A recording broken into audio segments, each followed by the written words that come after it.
हम किसी के ऑर्गेनाइजेशन का हिस्सा बनना चाहिए, तभी लोग आपके ऑर्गेनाइजेशन का हिस्सा बनेंगे। तो सिस्टम और कंपनी। उसके बाद तीसरा क्या आता है? अपलाइन। तो अपलाइन के बारे में ऐसा बोल सकते हैं, अगर आप आर्किटेक्ट बनना चाहते हो तो आपको आर्किटेक्ट की डिग्री यूनिवर्सिटी से तो मिल जाएगी, लेकिन यूनिवर्सिटी से डिग्री लेने के बाद कितने सारे आर्किटेक्ट घूम रहे हैं, लेकिन सफल आर्किटेक्ट कोई बनना चाहता है तो क्या कोई शहर का सबसे सफल आर्किटेक्ट के पास आप जाओगे और उसको बोलोगे भैया इसी बिल्डिंग में अपनी तरह एक ऑफिस दिलवा दो हमको और अपने अंडर में सारे सीक्रेट सिखा दो हमको और अपने कॉन्टैक्ट भी हमको दे दो ताकि हम सफल हो जाएं? कोई सफल बनाएगा आपको?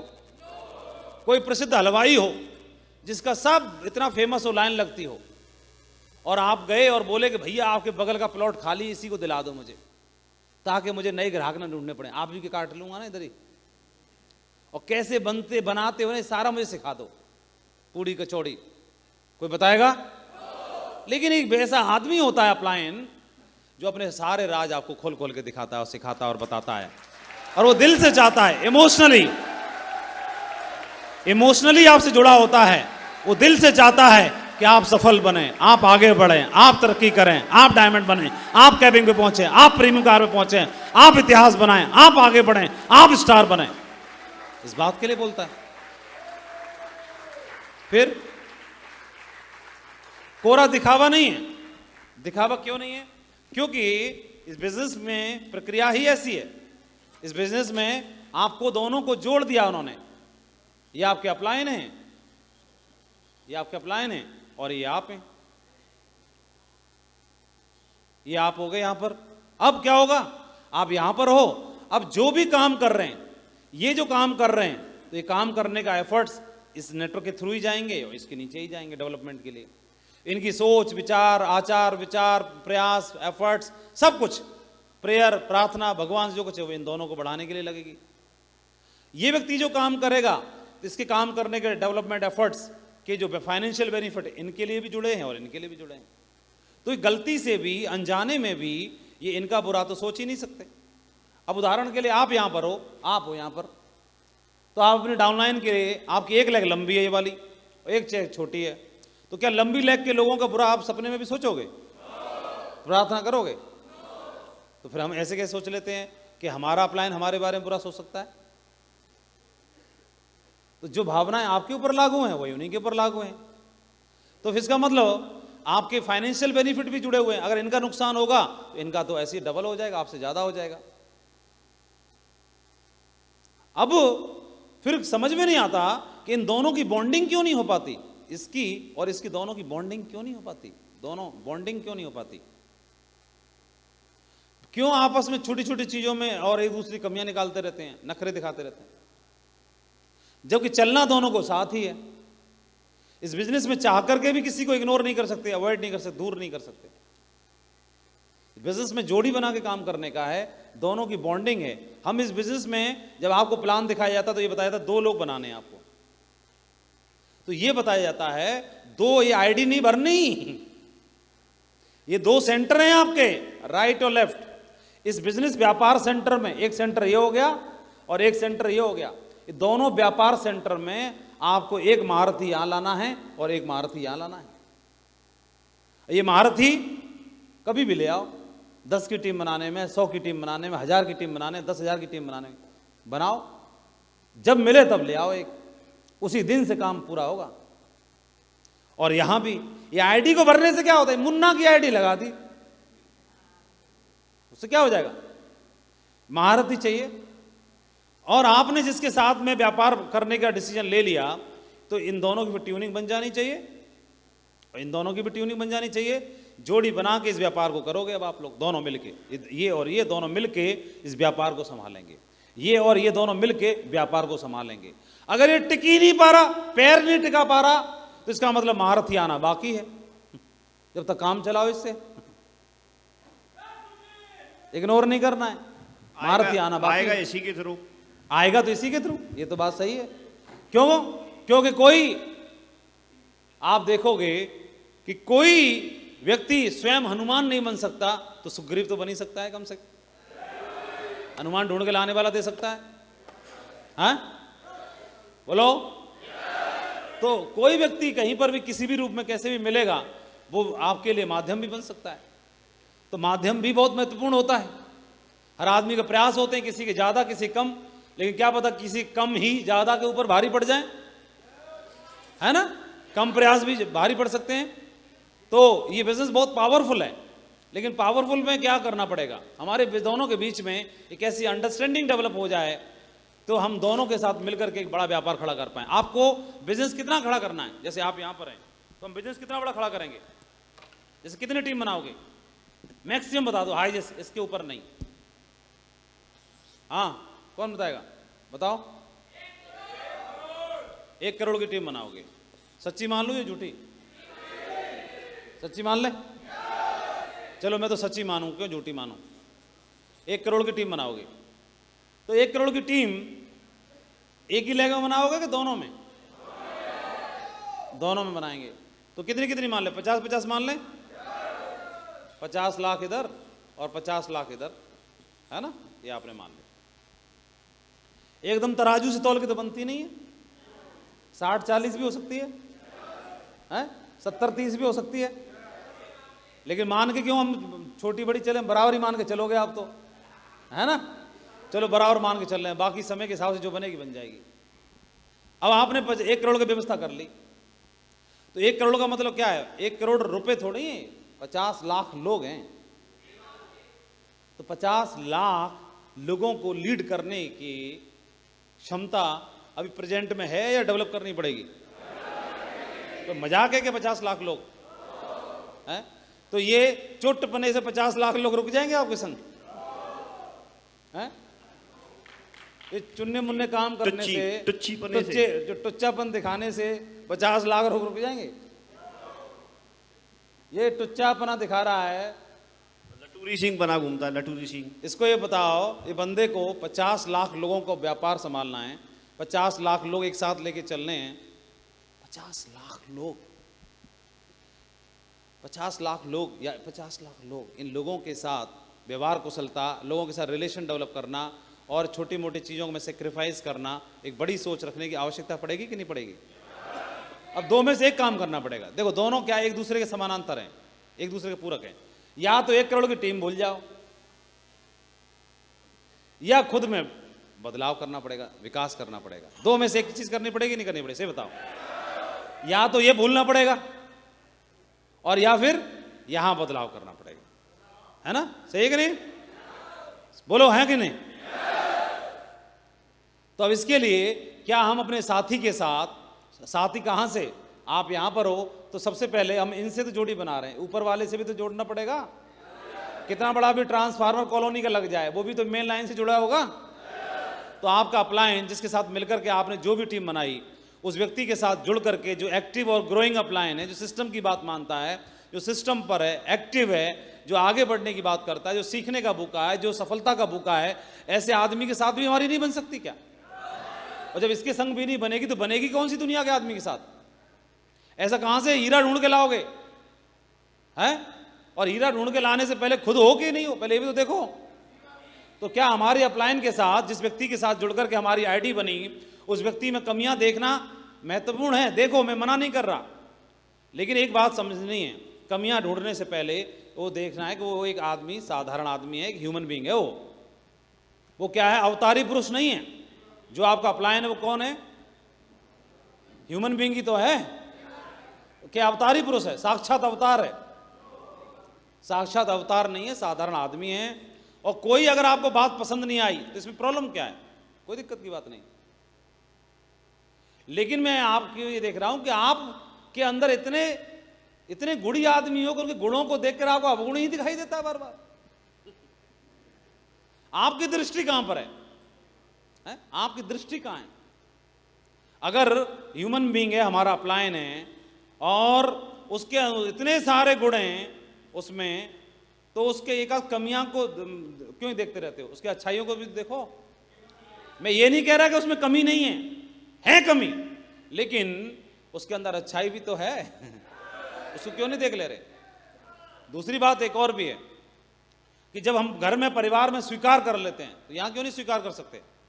तीसरी बात, एक ऐसा व्यक्ति जो सिस्टम के द्वारा सफलता का भूखा है, जो सीखने का भूखा है, जो सिस्टमेटिक है, जो ग्रोइंग है, जो सक्सेसफुल है, उस व्यक्ति के साथ भी अगर हमारी नहीं बनेगी, जुड़ाव नहीं होगा और अगर हमारा समर्पण नहीं होगा तो फिर बनेगा कहाँ पर? फिर क्या होगा? ऑटोमेटिकली हम संदेश दे रहे हैं कि ऊपर की कोई जरूरत नहीं है, नीचे आगे बढ़े चलो वीर तुम बढ़े चलो, धीर तुम बढ़े चलो। तो नीचे वाला भी क्या बोलेगा? ऊपर की कोई जरूरत नहीं है, वीर तुम बढ़े चलो, नीचे तुम धीर तुम बढ़े चलो। हैं? फिर ये वाला क्या बोलेगा? ये बोलेगा वीर तुम बढ़े चलो, धीर तुम बढ़े चलो, इनको मौज करने दो, सब कोई जरूरत नहीं, फालतू की सिर्फ चीजें हैं, है ना? वीर तुम बढ़े चलो, धीर तुम बढ़े चलो। तो वीर तुम धीर तुम कुछ होगा क्या मामला? सब सफाया है सबका, तो कहाँ है? तो वीर तुम बढ़े चलो, धीर तुम बढ़े चलो। तो सबसे पहले आप आपका अपलायन में ऐसा अगर इस तरह की वाइब्रेशन है कि मतलब आप बहुत सहज महसूस करते हैं, बहुत अच्छा फील करते हैं, तो एनर्जी दिखाई दे जाती है ना? और आप जोड़ी बना सकते हैं, क्योंकि एक जोड़ी जो है वो हजारों लाखों की टीम बनाने के लिए काफ़ी है। हजारों लाखों की टीम बनाने के लिए काफ़ी है। तो आपकी ट्यूनिंग ट्रेनिंग में तो बोलते हैं, फाइन ट्यूनिंग के बारे में बोलते हैं, 2% फाइन ट्यूनिंग, 2% फाइन ट्यूनिंग के बारे में बोलते हैं, कार की हवा का उदाहरण देते हैं, पता नहीं क्या क्या बताते हैं। लेकिन वो 2% तालमेल कितना रखता है? 8% टेक्निक बताते हैं, 90% जोश बताते हैं। तो जोश, बिजनेस में अगर जोशीले आदमी है, इसका मतलब क्या है? रज्जक टाइप से, हाईली इन्फ्लेमेबल। तो पहली क्वालिटी बिजनेस में सफल होने की यही है। एक तो ये हो गई, फिर दूसरी छोटी छोटी सीखनी पड़ेंगी। ये नहीं देसी बने में टेबल तोड़ते रहे और स्टेज तोड़ते रहे, थोड़ा वो सीखना भी पड़ेगा, है ना? तो ये टेक्निक हो गई, छोटी छोटी चीजें। इसके अलावा क्या है? इसके अलावा तालमेल रोल जो है वो भी है, तालमेल भी बना के चलना है, व्यवहार कुशलता, लोगों के साथ संबंध बनाना, ट्यूनिंग बनाना, जोड़ी बनाना, अच्छे संबंध बनाना, जोड़ी बनाना, ट्यूनिंग बनाना, ये वो भी बहुत महत्वपूर्ण है। तब जाके 100% पैकेज बनता है। तो हमारे बिजनेस में हमें अपनी अपलायन का वफादार बनना है, सच्चा हितैषी दमदार लीडर बनना है। अगर हम ये बन पाए, इसी को लॉयल लीडर, वफादार लीडर, दमदार लीडर, सच्चा लीडर, जिसके ऊपर आंख बंद करके भरोसा कर सके, तो आपको हजारों मिलेंगे। आपको एक बनना है अपनी अपलायन का, आपको हजारों मिलेंगे ऐसे। अपनी अपलायन का एक, अपनी अपलायन का एक हनुमान, आपको 1000 हनुमान मिलेंगे। सही है? तो एक्टिव और ग्रोइंग और सक्सेसफुल अपलायन, ऐसा नहीं जो कभी सिस्टम की बात नहीं करता, जो डीएडिफाई करता है, जो सिस्टमेटिक काम नहीं करता, जो 3 कार्डिनल रूल को तोड़ता है, जो उल्टे पुल्टे काम करता रहता है, जो शाम को पैक लगाने के बाद ही फोन करता है, उससे पहले उसका मीटर गर्म नहीं होता है, मैं उसकी बात नहीं कर रहा हूँ। जो क्रॉस लाइन कर लेता है, जो 3 कार्डिनल रूल की धज्जियां उड़ाता है, मैं उसकी बात नहीं कर रहा। मैं सिस्टमेटिक अपलायन की बात कर रहा हूँ, सक्सेसफुल अपलायन की बात कर रहा हूँ। मैं जो सफलता का भूखा है उस अपलायन की बात कर रहा हूं। क्या उस आदमी के साथ भी नहीं बना सकते? क्या बन सकती है कि नहीं बन सकती है? हाँ, जोड़ी बन जाएगी दमदार तरीके से। बहुत बढ़िया, फिर बहुत बड़ा काम खड़ा होगा, बहुत बड़ा काम खड़ा होगा। कितने लोगों को भरोसा है कि जोड़ी बना के ही काम खड़ा होगा? और कितने लोग इस बात को मानते हैं कि मुझे भी किसी अपलायन के साथ जोड़ी बना काम करना चाहिए? कितने लोग इस बात को मानते हैं कि मैं सर्वा नहीं हूं? हैं? बहुत बढ़िया, शाबाश, बैठ जाइए। बहुत बढ़िया। देखिए, एक टफ लव फिलॉसफी होती है। कौन सी होती है? टफ लव फिलॉसफी होती है। टफ लव फिलॉसफी, जंगल में जब जिराफ होता है, वो एक अपने बच्चे को जन्म देता है। जो माँ जिराफ होती है, वो अपने बच्चे को जब जन्म देती है, तो बच्चा 6 फुट से 7 फुट से नीचे गिरता है जमीन पर। वो खड़े खड़े जन्म देती है, और बच्चा, नवजात बच्चा जमीन पे ऐसे गिरता है। जमीन पे गिरने के बाद और 1-2 मिनट के बाद ही जो माँ जिराफ होती है, वो अपने बच्चे को किक मारना शुरू करती है। क्या? किक मारना शुरू करती है। वो किक क्यों मारती है? ऐसा नहीं है कि वो किक मारती है तो मतलब वो उससे प्यार नहीं करती। वो इसलिए मारती है कि जंगल है और मैं इसके लिए भोजन लेने जाऊंगी, इसकी रखवाली कौन करेगा? क्योंकि शिकारी भेड़िए घूम रहे हैं, शिकारी घूम रहे हैं, कोई भी जानवर इसका शिकार कर सकता है। इसलिए इसको टाइम नहीं है, तुरंत खड़ा होना पड़ेगा। कब? तुरंत अपने पैरों पे अभी खड़ा होना पड़ेगा और मेरे साथ चलना पड़ेगा। और उसको किक मारती रहती है, मारती जब तक, तब तक कि वो अपने पैरों पे खड़ा नहीं हो जाता है।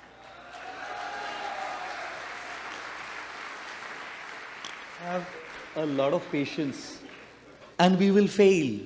When you want to achieve success in your career, in your academics, in your business, in your profession, we will fail. And that's the example of the giraffe. When the baby giraffe is born, falls from such a high distance straight on the ground, the mother positions herself right above the baby giraffe. And guess what she does first? Gives it a hard kick. बच्चे का जन्म होता है और माँ आके हाथ से लात मारती है, तो बच्चा समझता नहीं अभी तो आया है जिंदगी में, मतलब लात मार रही है, कौन लात मारा, लात का मतलब क्या है मालूम नहीं उसको, अचानक एक झटका मिलता है उसको. So as it's just coming out of that impact, झटका, the mother gives a second harder kick. Now the guy understands. अगर मैं कुछ किया नहीं तो ये चलता रहेगा सिलसिला. So this baby giraffe नहीं उठा तो पड़ती रहेंगी, starts getting up on its wobbly legs, you know, on its wobbly legs. And as the baby giraffe gets up on the wobbly leg, थोड़ा खड़ा होकर, खड़ा होना सीखा ना, फैड एक और लात मारती है माँ. फिर गिर के he gets up and starts running. And then the mother giraffe goes, hugs the baby and starts kissing the baby. You know why? Because the baby giraffe's flesh is very soft and supple, and hyenas and lions love it. The mother knows that I can't be with the baby giraffe all the time. I have to go and get food for the baby. How would I protect it? इसलिए पहले एक ऐसी लात मारो कि ये उठना सीखे, और फिर जैसे थोड़ा उठा ना तो एक और लात मारो तो याद रहे और फिर उठना सीखे. जिंदगी भी माँ मदर जिराफ जैसी है, कई बार लात मारती है. We fail, we should get up, and we'll fail again.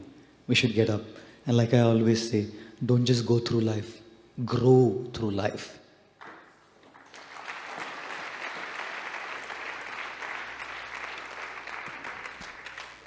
इसको बोलते हैं टफ लव फिलॉसफी.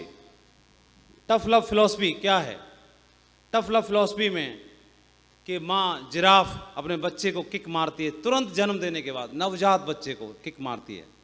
इसलिए मारती है कि खड़ा हो पाए और कोई भूखा भेड़िया इसका शिकार न कर पाए, तब तक मारती रहती है. वो उसको प्यार करती है इसलिए मारती है. हमारे बिजनेस में भी अपलायन कई बार ऐसा होता है कि हमें लगता जरूर है कि मेरे साथ ऐसा क्यों कर रहा है. हो सकता है वो आपको अपने पैरों पर खड़ा करना चाह रहा है, आपको एक मजबूत लीडर बनाना चाह रहा है, आपको एक दमदार लीडर बनाना चाह रहा है, और हमको कई बार हम गलतफहमी के शिकार हो जाते हैं. एक बात और भी है, उसका अपना है तो मारती है, नहीं तो और किसी में नहीं मारती. एक और उदाहरण आप देख रहे हैं यहाँ पर. टफ लव क्या है? ये मदर बर्ड है. ये अपने बच्चे को घोंसले में शुरुआत में दाना ला के मुंह में डालती है, मुंह में ला के मुंह में डालती है, और एक समय के बाद, एक समय गुजर जाने के बाद वही माँ किक मारती है उसमें से सीधा, बेटा निकल तू अभी. वो फड़फड़ा रहा है, मुझे मत मारो माँ, मुझे मत मारो, मैं नहीं उड़ पाऊंगा. मुझे उड़ने की जरूरत ही क्या है जब आप हो तो. बोले बकवास कर रहा है लटोरे, बोला मैं डीडी ला के देता रहूं क्या तेरे को? तेरा टारगेट तो हो रहा है, मेरा भी तो हो. है इसको किक मारती है, बेटा उड़ना सीख. क्या सीख? उड़ना सीख. और ये छटपटा रहा, ना ना ना ना मैं घोंसले में ठीक हूं. बोले घोंसला नहीं बना तेरे लिए, तू घोंसले के लिए नहीं बना है, तू आसमान में ऊंचाइयों पर उड़ने के लिए पैदा हुआ है.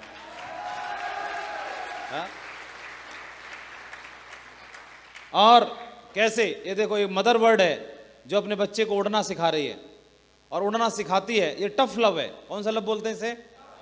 Tough love. हमारे बिजनेस में हमारा अपलायन भी टफ लव से इस्तेमाल करता है. मछली लेके आती है तो ये पहले की डेली की आदत पड़ी थी, और हाँ मुंह फाड़ के हाँ ला दो, खुद ही खा गई. तो आंख फाड़ के देख रही, ये क्या मम्मी पगला गई है क्या, खुद ही खा गई. तो जैसे डीडी ला के देती थी अपलायन, तो हाँ गुरुजी डाल दो मेरे नीचे. बोले तो मालूम पड़ा डीडी आई लेकिन गायब, डली नहीं हमारे नीचे. तो फिर उसको लगता है गुरुजी ने कहानी कहीं और लेक्चर चला दी क्या?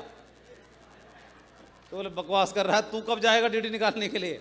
हाँ, तो इनको अभी बोला तुम्हारा वक्त आ गया बेटा, तुम बड़े हो गए अब।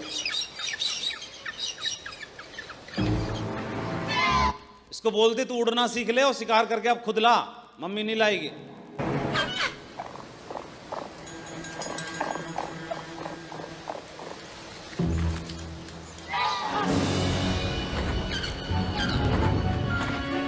देख रहे हैं बाकी दोनों, और इनको लग रहा है मम्मी हमारी बहुत बेरहम है। किसके यहाँ जन्म ले लिया, कौन से अप्लायंस से पल्ला पड़ गया यार, हैं?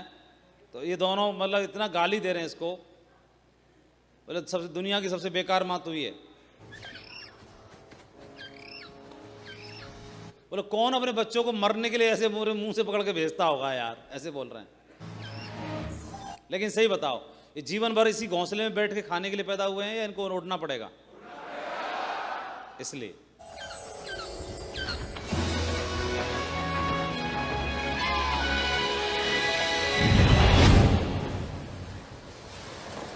वो गया था शिकार करने के लिए, खुद ही शिकार हो गया। ये तीसरा देख रहा है और बोला अब मेरा नंबर है, और नीचे घड़ियाल है।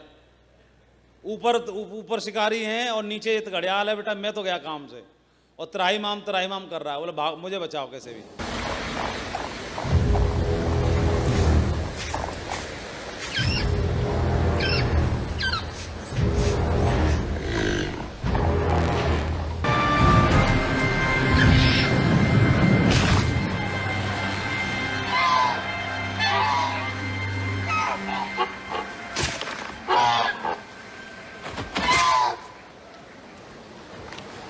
शिकार भी कर लाया, मम्मी को भी दे दिया। लो माँ कितने डीडी चाहिए, लो लाइन लगा दिए।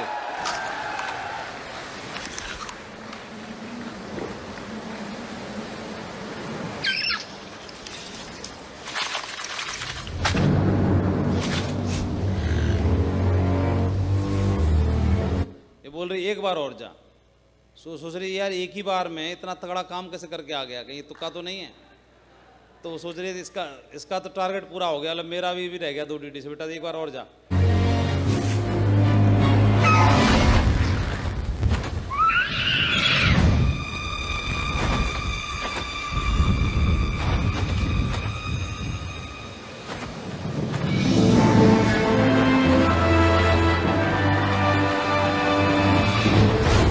तो जो उड़ना सीख गया वो 1000 बार भी जा पाएगा कि नहीं जा पाएगा?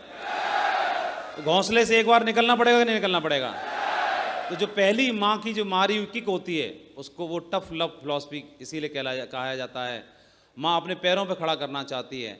बच्चा भी शुरुआत में जब घुटनों से चलता है, पेट से चलता है, उसको भी माँ गिरे हुए सक फिर भी खड़ा होकर चलना सिखाती है। गिरता है, रोता है, फिर भी मानती नहीं है। उसे टफ लव फिलॉसफी बोलते हैं। टफ लव, माँ का प्यार कठिन जरूर होता है लेकिन वो प्यार होता है, इसीलिए कठिन लगता है। आपको मजबूत बनाने के लिए हमारे बिजनेस में हमारा अपलाइन भी आपको मजबूत बनाना चाहता है। आपको कोड ट्रेनिंग दे करके, कोड ट्रेनिंग में आपका पैसा भी खर्चा हो जाता है, कभी दिशा ट्रेनिंग में पैसा खर्च हो जाता है, कभी लीडरशिप मीटिंग में खर्चा हो जाता है, कभी एक्टिविटीज़ में, कभी यहाँ, कभी ट्रैवलिंग करने में। कई बार आपको आपका प्यारा अपलाइन होने के बावजूद भी आपको बोलेगा उस शहर में जाके आप रह के काम करो। तो इससे ज़्यादा खराब आदमी कोई लगता नहीं। बोला कितना बेकार आदमी है यार ये, चेक इनका आएगा और रहूं मैं बाबा जी बन के वहां पे प्यारी लेग में, और बाबा जी बन के ऊपर से ये कह रहे हैं कि तुम ही खर्चा व्यवस्था करो, कहीं से भी लाओ, मुझे नहीं मालूम। दुनिया का सबसे बेकार आदमी से पाला पड़ गया। उस समय पर ऐसे लगता है दुनिया की सबसे बेकार माँ है, लेकिन उसे मालूम है एक बार बाहर जाकर के इसने स्टैंड कर दिया तो डायरेक्ट सेलिंग का किंग बनेगा ये आने वाले टाइम में। और आज पुचकार दिया इसको, आज पुचकार दिया इसको, आज पुचकार दिया, आज आंचल में बिठा लिया तो ये हमेशा के लिए अपंग हो जाएगा, हमेशा के लिए विकलांग हो जाएगा। कोई भी इसका शिकार कर देगा। ये अपलायन करती है, टफ लव फिलॉसफी बोलते हैं। अपलायन, आपको मैं एक ही बात बोलना चाहता हूं कि ये बात ध्यान रखना, हमारे बिजनेस में कोई भी सच्चा सक्सेस का भूखा, सीखने का भूखा अपलायन कोई है तो बहुत बड़ा काम खड़ा कर पाएगा। ये बिजनेस में आप दो लीडर हो, आप और आपका अपलाइन, ये ट्यूनिंग दिखाई देनी चाहिए, ये वाइब्रेशन दिखाई देनी चाहिए। आप दोनों की जोड़ी में एक दूसरे की टांग खिंचाई नहीं। अगर टांग खिंचाई करोगे, अपलाइन डाउनलाइन ये झगड़ोगे, तो हमेशा तीसरा आदमी फायदा उठाएगा। जब भी दो अपलाइनों की जोड़ी बिगड़ती है, आपस में मतभेद होता है, लड़ाई होती है, तो हमेशा तीसरा आदमी फायदा उठाता है। या तो अपलाइन को दबोचेगा या डाउनलाइन को दबोचेगा। और अगर अपलाइन को दबोच लिया तो डाउनलाइन कमजोर हो जाएगा, और डाउनलाइन को दबोच लिया तो अपलाइन कमजोर हो जाएगा। मजबूती कभी नहीं बनेगी, इस बात का जरूर ध्यान रखना। और ये तभी संभव हो सकता है जब आपकी ट्यूनिंग बरकरार नहीं है, जब आपकी जोड़ी बरकरार नहीं है। इस बात का ध्यान रखना, आपके पास गाड़ी है, बंगला है, बैंक बैलेंस है, लेकिन अपलाइन नहीं है तो कुछ भी नहीं है, सब खत्म हो जाएगा, बेकार हो जाएगा। ध्यान रखना, इस बिजनेस में जोड़ी बना के काम करना है, बिजनेस जोड़ी बनाने का है। और क्रिश्चियन वाले बोलते हैं, if you have a problem with me call मी। अगर आपको कोई समस्या है मेरे से, तो पीठ पीछे बहा के बात मत करो, मेरे से बात करो। If you don't have my number, और अगर आपके पास मेरा नंबर नहीं है, then that means you don't know me well enough to have a problem. अगर आपके पास मेरा नंबर नहीं है, इसका मतलब आप मुझे जानते ही नहीं जो मेरे बारे में शिकायत रख सको, इतना तो आप जानते ही नहीं हो। तो उन्होंने बोला कि कोई समस्या है आपके अपलाइन में, आपसे अपलाइन से या अपलाइन को डाउनलाइन से, कहीं कोई भी बात है, उसको बैठ के क्लियर करो और उसकी अच्छाइयों को देखने की कोशिश करो। कोई भी संपूर्ण और सर्वगुण नहीं होता, संपन्न नहीं होता, ये बात का ध्यान रखना है। जिस व्यक्ति के साथ कारवां आपका बन सकता है, आपको आगे ले जाने की ताकत और क्षमता भी वही रखता है। इसलिए हमेशा उसके साथ जोड़ी बना करके, समर्पण के भाव के साथ, श्रद्धा के साथ आप काम करेंगे तो बहुत बड़ा इतिहास बन सकता है। और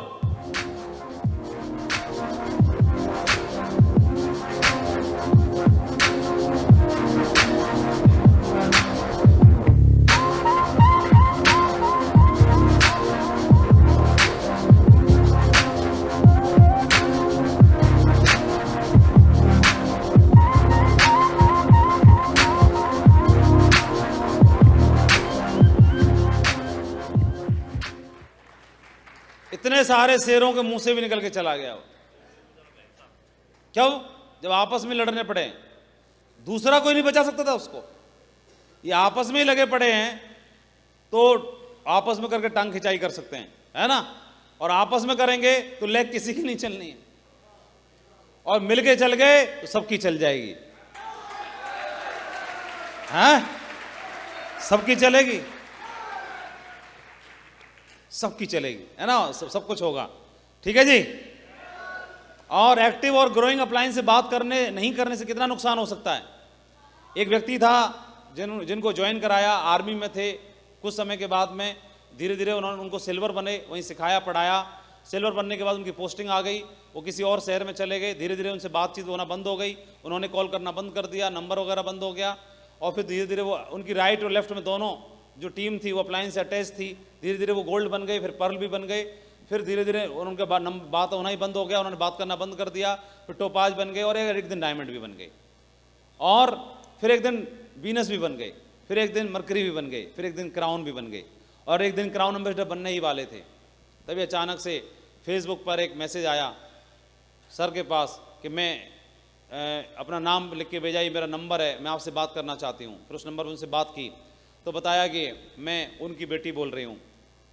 तो उनसे पूछा पापा कहाँ हैं? बोले पापा तो इस दुनिया में नहीं रहे, एक हार्ट अटैक में चले गए। तो एक लीडर जो टीम में क्राउन भी बन गया, और सिल्वर के बाद से बात ही नहीं हुई, ना उसने बात करी, और राइट और लेफ्ट दोनों लेगें अपलाइन से अटैच हैं। और वो बंदे के साथ क्या हुआ कि वो दुनिया में नहीं है। नहीं होने की वजह से उसकी आईडी दिसंबर में CCC रैंक का पैसा बना, उसकी 7 रैंक क्वालिफाई हो गई थी, और 7 रैंक का पैसा तो लगभग 20 लाख रुपए होता है। जसवीर जी का चेक बना था, आपने देखा ही होगा। और ये आप देखेंगे उससे पिछले हफ्ते का चेक 4 लाख रुपए का था, अगला चेक गायब है 10 तारीख वाला। आईडी क्वालिफाई नहीं थी रीपरचेज करने की वजह से, और ये सब नुकसान होता है। यही सब नुकसान नहीं होता, इसके अलावा भी देखने की आवश्यकता होती है कि आप अकेले अकेले काम करते, सब भांप लेते हैं, अकेला है बंदा। कोई कितना भी बड़ा शेर हो, मैं माना कि आप शेर हो, बब्बर शेर हो, हम ये मानते हैं कि आप बब्बर शेर हो, लेकिन बब्बर शेर को भी एक और बब्बर शेर की जरूरत पड़ती है, दमदार। तो अपलाइन को मदर लाइन का भी संज्ञा दी गई है। किसकी संज्ञा दी गई है? Mother line. तो माँ का जो प्यार होता है, कई बार फटका भी पड़ता है ना, तो डांट भी पड़ती है, प्यार भी होता है, दोनों रहते हैं। लेकिन हमारे बिजनेस में अपलाइन को भी मदर लाइन का नाम इसीलिए दिया गया है। वो बुरा नहीं करती, और बुरा करती है वो अपलाइन नहीं होती, है ना, सही है। फिर वो माँ नहीं होती, शायद सौतेली ही होगी फिर वो, अगर बच्चे का प्यार नहीं करती होगी तो, है ना। तो माँ जो है, अपलाइन को मदर लाइन का नाम दिया गया है, ये वीडियो से भी देख। और हमारे बिजनेस में जो हमारा हाथ पकड़ के ऊपर उठा सकता है, उसी से हम हाथ छुड़ा लेते हैं, और हमारा विश्वास डगमगा जाता है, श्रद्धा का भाव खत्म हो जाता है। और जब नहीं जानते थे तब पूरी श्रद्धा रहती है, पूरा भाव रहता है। इसीलिए बच्चे जो होते हैं ना, वो पूरा ऐसे भगवान का रूप माना जाता है, क्योंकि वो प्योर होते हैं, वो हमेशा सच बोलते हैं, वो हमेशा सही बोलते हैं जो बोलते हैं। और बड़े बच्चों को सिखाते गए, नहीं नहीं ऐसे नहीं, ऐसे बोलना चाहिए, इसका मतलब उनको गलत सिखाते हैं, है ना, वो वायरस से भरे रहते हैं। ऐसे ही बिजनेस में भी, हमारे बिजनेस में जब नए लोग ज्वाइन करते हो, बच्चे की तरह होते हैं, सब बात मानते हैं, फॉलो करते हैं, अच्छा करते हैं, सच्चा करते हैं। धीरे धीरे बढ़ना शुरू करते हैं तो करप्ट होना शुरू हो जाते हैं, फिर उनमें जाल जंजाल और ये सारी चीज़ें आना शुरू हो जाती हैं। इससे बात करेंगे, इससे नहीं करेंगे, ये बनाएंगे जोड़ी, ये नहीं बनाएंगे, ये सब सारी चीज़ें, और चालाकी आना शुरू हो जाती है। ये चीज़ ठीक नहीं है। और जब आप शुरू में जीरो की टीम लेके आए थे, तब आपके साथ इतना बड़ा बन गया, तो आगे भी अगर वही भाव बना रहेगा तो पता नहीं जाने कितना बड़ा और बनेगा, है ना। जोड़ी बना के काम करिए, बहुत बड़ा काम खड़ा होगा। तो क्या आपके साथ कोई ऐसा व्यक्ति है इस दुनिया में जिसके साथ आप जोड़ी बना सकते हो? तो एक बार जंगल में शेर ने दौड़ाया गाय को, गाय चली गई थी, चरते चरते चरते चरते जंगल में निकल गई। शेर ने दौड़ाया गाय को शिकार करने के लिए, और गाय के प्राण पखेरु, बोले साला शेर रहता है यहाँ पे, भागी। तो जान बचाने के लिए भागेगी तो रफ्तार तो दमदारी होगी, जीवन में नहीं दौड़ी होगी, ऐसी दौड़ लगाई उस दिन, और जीवन में ऐसी दौड़ लगा रही है, दौड़ते दौड़ते पागल हो गई, होश आवाज खो दिया, मालूम नहीं है, और जंप लगा के सीधी दलदल में फंस गई एक में। और जैसे ही शेर टाइगर ने देखा कि भैया ये तो फंसी फंसाई पड़ी है, लाइक और जंप लगा, एक ही बार में समेट लेता हूँ, उसने भी आओ देखा ना ताओ, मोटी बुद्धि का तो रहता ही है, सीधा लगा दिया उस पर। वो पहले ही फंस गई थी, ये भी फंस गया टाइगर। दलदल है वो, दोनों घुसते जा रहे हैं नीचे नीचे, दोनों घुस रहे हैं, यहां तक आ गई, गाय भी यहां तक आ गई, और ये भी। गाय मुस्कुरा रही है,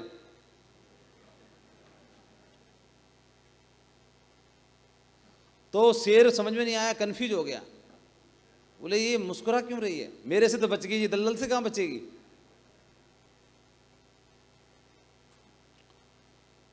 तो शेर को समझ में नहीं आया, कुछ तो माजरा है, कुछ छुपा रही हो, क्या वजह है इसकी वजह से हंस रही हो, उसे पूछ रहा है। तो गाय बोल रही है कि तुम्हारा कोई गुसाई है, कोई मालिक है, अपलाइन है। बोले मेरा तो एक अपलाइन है, शाम हो रही है और ढूंढ रहा होगा मुझे, और ढूंढते हुए आएगा, मुझे तो भरोसा, मुझे तो निकाल के ले जाएगा। तुम्हारा कौन है, मुझे इस बात पर हंसी आ रही है। तो कोई होगा तो निकाल के ले जाएगा ना। अगर आपकी लेग चल रही है कि नहीं चल रही, कम चल रही है कि ज्यादा चल रही है, किसी पे हमारा भरोसा होगा तो निकाल के ले जाएगा कि नहीं ले जाएगा, सही बताओ, हैं? तो हमारे निकल के आने में उसका भी तो वजूद है। कोई जरूर होना चाहिए जो मतलब वो ढूंढ के हमें ढूंढने पे और हमें निकालने के लिए मजबूर कर दे, हमें इंस्पायर कर दे। इस सब कुछ समर्पण और श्रद्धा की बात भी रहती है। और इस दुनिया में तुरंत खटक पटक करना शुरू कर देते हैं। तो इस दुनिया में कोई एक आदमी हमसे ऊपर होना चाहिए कि नहीं होना चाहिए, सही बताओ। भगवान राम भी किसी की पूजा करते थे कि नहीं करते थे? गुरु नानक देव भी महाराज जी किसी को ऊपर, अपने से ऊपर मानते थे कि नहीं मानते थे? प्रॉफिट मोहम्मद साहब भी अपने से ऊपर, जिस उनके मुखारबिंद से ऐसा सुनते हैं हम कि अचानक से प्रॉफिट मोहम्मद साहब के अचानक से पता नहीं क्या ऐसी लौ, ऐसी रोशनी उनसे वो कनेक्ट हुए और उनके मुंह से स्वतः आयतें निकलना शुरू हो गई कुरान की, फिर उनको उसमें लिख दिया गया। तो वो भी अपने से ऊपर किसी शक्ति को मानते थे। अब जिस रूप में मानते, महात्मा बुद्ध घर से निकले निर्वाण प्राप्ति के लिए, तो किसी से कनेक्ट होने के लिए गए ना। कौन है ईश्वर, कौन है, क्या है, उससे कनेक्ट होने के लिए जाते हैं। तो अपने से ऊपर की सत्ता को स्वीकार करते हैं। चाहे भगवान आप बुद्ध के बारे में बात करें, गुरु नानक देव जी के बारे में बात करें, महावीर स्वामी जी के बारे में बात करें, आप भगवान राम के बारे में बात करें, जिस धर्म जिस वर्ग के जीसस क्राइस्ट के बारे में बात करें, अपने उससे ऊपर की सत्ता को स्वीकार करते हैं। तो क्या हम उनसे भी ऊपर हैं? हमसे ऊपर कोई नहीं है, हैं? तो हमसे ऊपर कोई होना चाहिए कि नहीं होना चाहिए? तो कोई है इस पृथ्वी ग्रह पे, या किसी और लोक में जाना पड़ेगा? कहां है कि नहीं है? लाए उसको, जो अपना है उसको तो संग लेके चलना पड़ता है ना। इससे क्या फर्क पड़ता है कि ऊपर वाला है कि नीचे वाला है? जो हमसे ऊपर है और जिसे हम दिल से अपने से ऊपर मानते हैं, क्या कोई ऐसा आदमी इस पृथ्वी ग्रह पर है आपके लिए कि नहीं है? जिसको हम गार्जियन का रूप दे सकें, जिसकी बात हम मान सकें, जिसको लगे जहाँ पर हमारी श्रद्धा हो, जहाँ पर हमारा एक भावना हो, जहाँ पर एक अटैचमेंट हो हमारा, जहाँ हम इमोशनली रूप से जुड़े हों, जहाँ पर इधर उधर की बात कट जाए लेकिन जब उनकी बात आए तो नहीं, मैं अपना आप झुक जाऊँ श्रद्धा के साथ में। क्या ऐसा कुछ नाम, ऐसा कोई बात या ऐसा कोई व्यक्तित्व, ऐसा कुछ हो सकता है कि नहीं हो सकता है? तो जिनके साथ मिलकर के लंबी दूरी तय करूंगा मैं, तो कौन है वो? नाम ढूंढ लो उसका, हाथ थाम लो, फिर कहाँ है? ढूंढो उसको, ढूंढो, हाथ थाम लो उसका।